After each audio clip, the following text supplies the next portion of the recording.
Rien de ce qui existe n'a été fait loin de l'amour, le principe d'amour. Et lorsque nous lisons Jean 13, 34, le maître Yehoshua dira à ses disciples, aimez-vous les uns les autres. Et plus loin il dira que si vous vous aimez, le monde saura que vous m'appartenez. Le Christ était donc en train de faire une différenciation entre l'amour de Dieu, l'amour, n'est-ce pas, pur, et l'amour des hommes. Il dit que si vous vous aimez, le monde saura que vous m'appartenez. On comprend aisément que l'appartenance à Dieu est prouvée par l'amour qu'on a d'abord pour Dieu, mais aussi pour l'homme. Pour preuve, lorsque nous lisons Matthieu 22 à partir du verset 38 jusqu'à 39, la Bible résume toute la loi de Mosaïque, n'est-ce pas, de Moïse, allais-je dire, toute la loi mosaïque, toute la Torah, en 2 commandements. Elle dira que le premier commandement, le plus grand, n'est-ce pas, de tout, c'est aimer Dieu de tout son cœur, de toutes ses forces, de toute son âme. Et le second commandement qui lui est semblable consiste à aimer son prochain comme soi-même. Or, nous l'avons complètement dit dès le départ, et d'ailleurs Paul aussi le dit dans Galates 5, 22, il dira, n'est-ce pas, que l'amour est un fruit de l'esprit. Et donc le fruit de l'esprit ne peut être engendré que par l'esprit. Comment vouloir aimer comme Dieu aime, aimer d'un amour agapé alors que nous ne sommes pas enfantés par l'esprit de Dieu? Ceux qui aiment, d'après ce qui est écrit, n'est-ce pas, dans Romains 8 à partir du verset 28 jusqu'à 29, c'est ceux que Dieu a connus d'avance, c'est-à-dire c'est ceux qu'il a prédestinés à aimer. Personne ne peut aimer si Dieu ne l'a pas connu d'avance. Et frères et sœurs, loin d'être un simple sentiment, n'est-ce pas, comme le conçoit l'entendement humain, l'amour, c'est un caractère. L'amour, c'est un être humain. L'amour, n'est-ce pas, c'est une personne spirituelle, c'est une puissance, c'est la nature de Dieu. Mieux, l'amour, c'est Dieu. C'est pourquoi, dans 1 Jean 4, 8, la Bible dira, n'est-ce pas, que Dieu est agapé, Dieu est amour. Cependant, voyons un fait, frères et sœurs. Le Seigneur nous amène, ou du moins il nous appelle, à aimer notre prochain comme nous nous aimons nous-mêmes. Ce qui, à mon sens, semble complètement impossible à l'entendement de l'homme. Pourquoi? Parce que l'amour est spirituel et l'homme, il est animal. Paul dira, n'est-ce pas, dans 1 Corinthiens 12, à partir du verset 14, que l'homme animal ne comprend aucunement les choses de l'esprit. L'homme animal ne comprend pas les choses de l'esprit. Mieux, l'homme ne peut pas aimer. Et nous sommes des animaux. Oui, vous me direz qu'il y a l'homme spirituel. Mais aucun homme n'est spirituel. Tous les hommes, même l'homme spirituel est un animal. La preuve. Dans 1 Corinthiens 15, la Bible nous dira, n'est-ce pas, qu'il va falloir que le Christ nous décharge de cette chair animale. Mieux, l'homme, quand bien même converti, n'est-ce pas, ne peut aucunement se débarrasser de sa partie animale aussi longtemps, n'est-ce pas, qu'il n'a pas connu, n'est-ce pas, la résurrection, ou du moins aussi longtemps qu'il reste dans cette nature humaine. L'homme, n'est-ce pas, est toujours attaché à son côté bestial. Ce n'est pas pour rien que vous verrez, n'est-ce pas, un père spirituel, une mère spirituelle, un homme responsable, instruit, intelligent et sage, n'est-ce pas, se comporter comme une bête. C'est pour nous faire comprendre que, quoi qu'on dise, personne de son vivant ne peut se défaire de sa bestialité. C'est pourquoi la Bible nous instruit de veiller.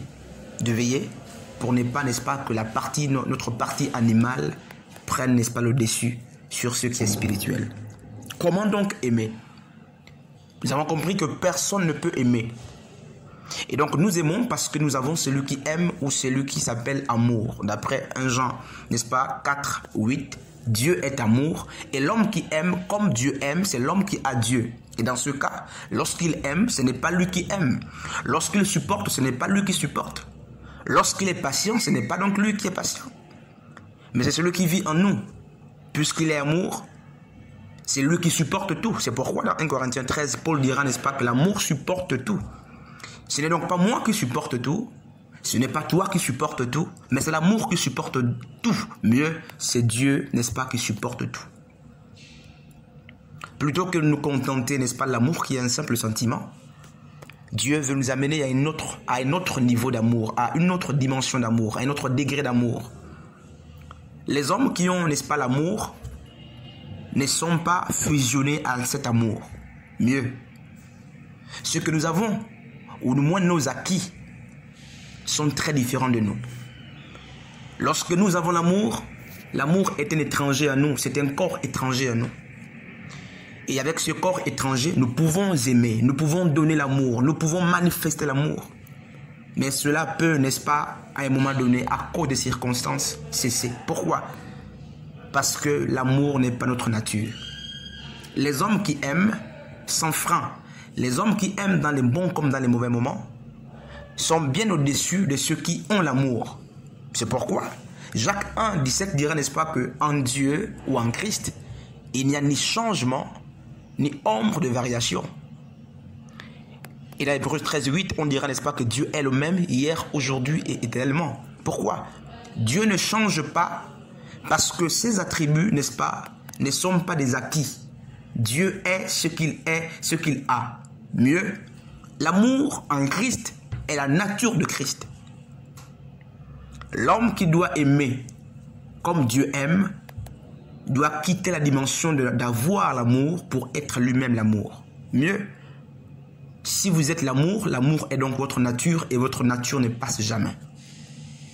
Vous serez semblable, n'est-ce pas, à cette plante, n'est-ce pas, mais qu'on trouve près d'un courant d'eau qui porte des fruits en chaque saison. Et la Bible dira, son feuillage ne se flétrit jamais. Mieux, c'est l'image ici d'un amour, n'est-ce pas, qui est sempervirente, c'est-à-dire un amour qui reste le même, quelles que soient les périodes, quelles que soient les saisons, quelle que soit la situation. Cet amour, on ne peut pas le trouver dans le cœur de celui qui a l'amour. Cet amour est le propre de ceux qui sont, n'est-ce pas, devenus amour comme Christ est amour. C'est pourquoi Christ, même à la croix, alors qu'il est cloué, il dit, Seigneur, pardonne-leur car ils ne savent pas ce qu'ils sont en train de faire. Un homme qui a l'amour ne parle pas ce langage. Pour arriver à ce niveau ou à cette dispensation d'amour, il faut être à l'amour. Si vous êtes amour, vous allez aimer dans toutes les situations, même quelles que soient les circonstances. Vous allez donner l'amour. Si vous devenez amour, même lorsque les critiques se lèveront, lorsqu'on vous lapidera, vous allez aimer. Étienne, parce qu'il n'était plus celui qui avait l'amour, il était celui qui était l'amour, même lorsqu'il était lapidé, il disait, Seigneur, ne leur impute pas le tort. Quel type de chrétien es-tu? Es-tu au simple niveau de celui qui a l'amour, qui peut passer? Ou du moins tu es celui qui est devenu amour? Et Paul dira que ce n'est plus moi qui vis, c'est Christ qui vit en moi. Un homme qui a, ou du moins un homme qui est l'amour, allais-je dire, il a cessé de vivre. Il est mort. C'est pourquoi, permettez, n'est-ce pas, que nous terminons par ici. Si vous voulez aimer votre prochain comme vous-même, il faut que le prochain meure. C'est-à-dire qu'il faut tuer le prochain. Autrui doit ne plus exister.